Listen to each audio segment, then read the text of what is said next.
Just finished watching one of my favorite movies for the holiday season, but also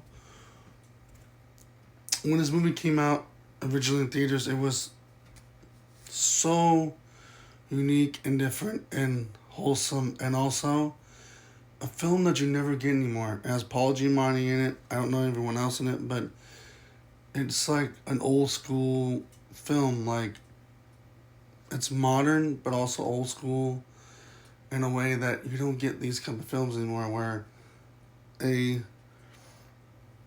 teacher bonds with a student. It's like Goodwill Hunting, kind of, but different in a different way. But this is a good movie for anyone that's a teacher. I have some friends that are teachers in a church group, and this is a good movie. Now, it might have some F bombs in it, but student wise, but the student learned a lot from Paul Giamatti's character, and Paul Giamatti learned a lot from the student.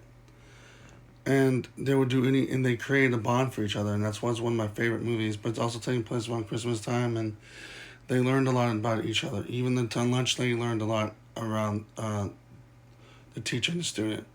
So if you are a teacher, I highly recommend finding this movie on digital, or finding it on physical, or buying off of Blu-ray, Holdovers, because it's a really good film. It takes place in Christmas. They get holed over at a boarding school, and the rest of the students left for the holiday break, and there was only one left because, well, his mom and his stepdad were doing stuff, and Paul Giamatti's character was the only one that took care of him and grew a bond, and this is what this movie was all about. But it also has like Christmas vibes and music in it, and I highly recommend checking out the soundtrack if you go any further, because the soundtrack is great.